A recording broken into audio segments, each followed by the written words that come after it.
গত 30শে মে আমরা শুরু করেছিলাম ফিরে দেখার জার্নি। প্রয়াত ফিল্ম মেকার ঋতুপর্ণ ঘোষকে মনে করছিলেন তার কাছের মানুষজনেরা। স্টুডিওতে প্রথম এলো একটা পাঞ্জাবি জিন্স আর কাঁধে একটা থলে।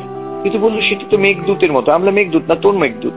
রিমেম্বারিং ঋতুপর্ণ সিরিজের আজ শেষ পর্বে আমাদের আলোচনা বিদেশে ঋতুপর্ণকে নিয়ে। ঋতু সেইবার প্রথম বিদেশে এলো।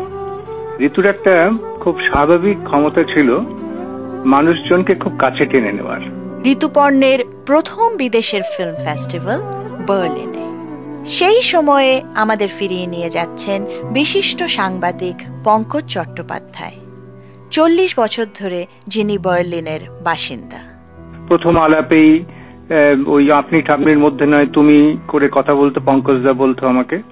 তো সেই থেকে আমি ওর সঙ্গে, ও আমাকে বললো যে পঙ্কজদা তুমি আমাকে শহরটাকে চিনিয়ে দাও ভালো করে।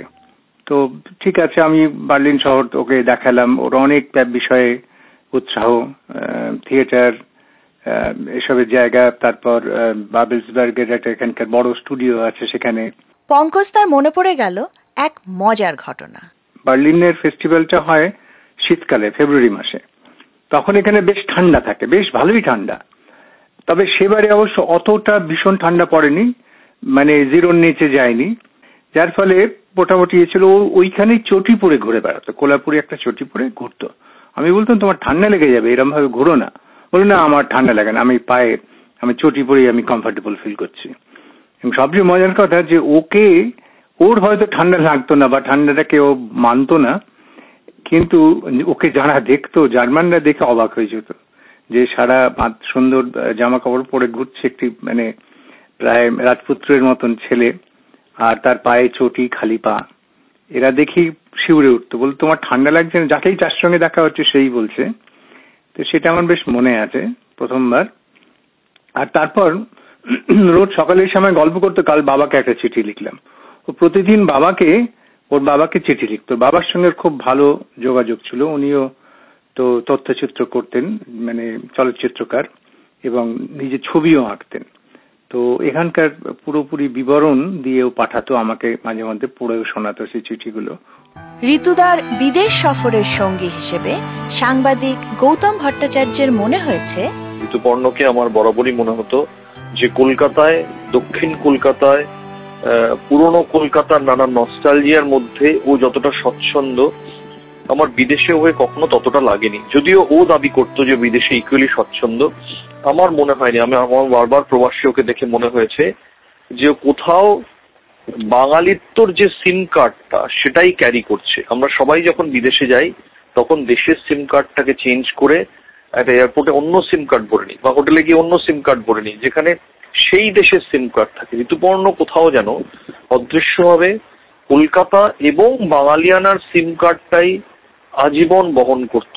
সুরকার দেবজ্যোতি মিশ্রর মতে, আমার ঋতুকে কখনো কোনো দেশে প্রবাসী মনে হয় না। আমার নিজেকে মনে হয়, কিন্তু ঋতুকে কখনো প্রবাসী মনে হয় না। যখন যেখানে যায় সেই জায়গাটায় সে কিছুদিনের জন্য সে প্রায় সেই দেশের মানুষের মতো, মানুষের অনুভূতিতে সেই দেশে থাকতে পারে। এটা ঋতুর একটা অসম্ভব সেই ক্ষমতা। একটা জিনিস বলছি যেটা খুব ইন্টারেস্টিং তোমার আমাদের শ্রোতাদের কাছে, সেটা হচ্ছে ঋতু যদি কোনো জায়গায় থাকে, যে কদিন ঋতু থাকে ওই হোটেলটাকে পুরো নিজের মতো তৈরি করে নেয়। সেখানে তার যে জালনায় ঋতুর কেনা পর্দা, মানে he use to carry a lot. ও সমস্তটা একদম গুছিয়ে নেবে। মানে আমরা অন্য ঘরে রয়েছি, আমরা হয়তো গুছিয়ে স্নান টান করে সে ঋতুকে যখন ডাকতে গেলাম, নক করলাম, দরজা খুলে দেখলাম ও মা, এটা তো ইন্দ্রাণী পার্ক। মানে 18A ইন্দ্রাণী পার্কটাকে যেন প্রায় যতটা সম্ভব তৈরি করে নিয়েছে। এবং সেখানে ওর বইপত্র, সেখানে ওর মানে যা যা ওর মানে টেবিলে থাকে, পর্দাগুলো সমস্ত চেঞ্জ করে, এবং একদম বলে ম্যানেজারকে বলে যে পর্দাগুলো এখন সরিয়ে নিয়ে যাও, আমি যখন চলে যাব তখন আবার সেই পর্দাগুলো সরিয়ে রাখে। এটা কিন্তু মানে এইটাতে মনে হয় যে আমি একটা অন্য দেশে এসেছি, অন্য একটা শহরে এসেছি, আমি একটা অন্য হোটেলেও থাকতে পারি, কিন্তু আমি এখানে কিন্তু এই আমার যে এই মুহূর্ত আমি থাকবো, কটা দিন আমি থাকবো, আমি কিন্তু থাকবো আমার ঘরের মতো করে। আমার সঙ্গে কথা বলতে বলতে দেবজ্যোতি ফিরে যাচ্ছিলেন ঋতুপর্ণের সঙ্গে কাটানো সেই সমস্ত মুহূর্তে। আমার যেন মনে হলো ইন্দ্রাণী পার্কটা বা আলো হয়ে উঠলো, ইন্দ্রাণী পার্কে বিশুকে দেখতে পেলাম, ইন্দ্রাণী পার্কে গোবিন্দ দরজাটা খুললো, আমি নিচে নেমে গেলাম। কোন ঘর? ওর রুম নাম্বার ছিল 12, রুম নাম্বার 12, রুম নাম্বার 14। নিজের বাড়িতে যে কেউ রুম নাম্বার দিয়ে করে রাখে সেরকম। তার মানে কি অ্যাকচুয়ালি আমার ঘর না, ও বাড়িতে থাকতো হোটেলের মতো, আর হোটেলে থাকতো বাড়ির মতো। बहु मनोरथ साजू अभिसारे पहलू सुनील बेस। ঋতুপর্ণ ঘোষকে নিয়ে বাংলা পডকাস্টের এই স্পেশাল ট্রিবিউট সিরিজের শেষ পর্বে আজকের বিষয় বিদেশে ঋতুপর্ণ প্রবাসীদের কাছে। So I actually met him again in 1999 and this was আমাদের যখন এখানে NABC হলো, আর Rituparno had actually brought Dohon, they were screening Dohon at the NABC. Rituparno came, I think it was his first time. ঋতুদার প্রথম US ট্যুর মনে করছেন ক্যালিফোর্নিয়ার নন্দিনী পাল। দেখা হলো দীর্ঘ 10 বছর পরে। আমি কখনো চিন্তা করতে পারিনি কি ও আমাকে রিমেম্বার করবে, কেন it had been 10 years. আমরা the time that we spent together in Response was sort of overlapping. He used to come and hang out at Response all the time. তা আমি ভাবলাম কে জানে মানে এখানে এসে চিনতে পারবে কি পারবে না। I mean, he was quite hesitant to even go up and say hello or something. কিন্তু যেই Rituparno, the moment I saw him, he just turned around and he had this way of talking. He said, "Ki re Sonamani, kemon achish?" Just like that. It's these little gestures of endearment that made Rituda so special. One of his things I remember him saying was that his hospitality, even when he was here, I remember Khete Bosteo, he had this, he always asked you, if you ate. And I think this is a very typically Bengali thing, that have you eaten, have you done this, ঋতুদার সঙ্গে আমাদের আলাপ বঙ্গ সম্মেলনে। আমরা চোখের বালি script নিয়ে দৌড়ে প্রডিউসারের কাছে ঘুরেছি, আপনারা কি রবীন্দ্রনাথের ছবি বানাবেন? কেউ বানাবে। ঋতুদাকে সেবার প্রশ্ন করেছিলাম কেমন লাগলো ডেট্রয়েটের বঙ্গ সম্মেলন। বঙ্গ সম্মেলন যেরকম হয় সেরকমই হলো। এটা আমার ভাল লাগলো না খুব, যে বঙ্গ সম্মেলন গ্রো করছে না।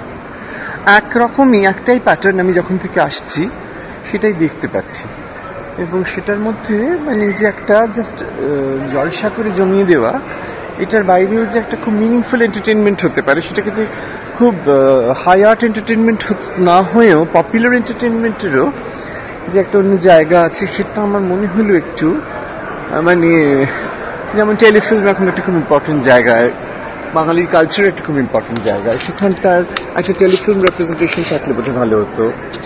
আর ভুলভ্রান্তি তো সব প্রোগ্রাম অনুষ্ঠানে হয়, সেটা না হলে তো ভীষণ প্রেডিক্টেবলি বোরিং হয়ে যায় পুরো জিনিসটা। ফলে ভুলভ্রান্তি, কতগুলো গন্ডগোল মানে কার কিছু সেগুলো হয়েছে, কিন্তু কতগুলো অনুষ্ঠানে বোধহয় আরেকটুখানি কনসেপচুয়াল লেভেলেই কোন প্রোগ্রামটাকে কতটা প্রায়োরিটি অ্যাসাইন করা হবে সেটা খুব ইম্পর্টেন্ট। যেমন আজকে সন্ধ্যা থেকে একটা লাইফ টাইম অ্যাচিভমেন্ট অ্যাওয়ার্ড দেওয়া হলো, প্রায় এমন ভাবে আমি বুঝতে পারলাম না এটা কি পাবলিসিটির অভাব না কি এটাকে যথেষ্টভাবে আগে থেকে বলা হয়নি, মাত্র কয়েকজন লোক হলের মধ্যে একটা খুব আনসেরিমনিয়াসলি একটা পুরস্কার দিয়ে দেওয়া হলো। ঋতুপর্ণ ঘোষ আবার একবার ফিরে এলেন বঙ্গ সম্মেলনে, গত বছর টরন্টো কনভেনশন সেন্টারে প্রজেক্টরের স্ক্রিনে। আইরনিক্যালি সেদিনও এমটি সিটস, মাত্র কয়েকজন লোক। An unceremonious remembrance at the biggest gathering of প্রবাসী বাঙালি। বাংলা পডকাস্টের এই স্পেশাল সিরিজে আমাদের সঙ্গে থাকার জন্য বন্ধু আপনাকে ধন্যবাদ জানাচ্ছি। আমি পিয়া। পেরিয়ে গেল ঋতুপর্ণকে হারিয়ে 1 বছর। এখন কি শুধুই স্মৃতি? We leave the last word to Debjyoti. স্মৃতি শব্দটার মধ্যে একটা অতীত রয়েছে, এগুলো প্রত্যেকটাই খুব জীবন নিয়ে আছে, খুব জ্যান্ত মুহূর্ত, তারা কখনো যাচ্ছে আসছে, সুতরাং সেই কারণে এটা আর কখনোই স্মৃতি হবে না, এটা সবসময় প্রেজেন্ট কন্টিনিউয়াসলি থাকবে।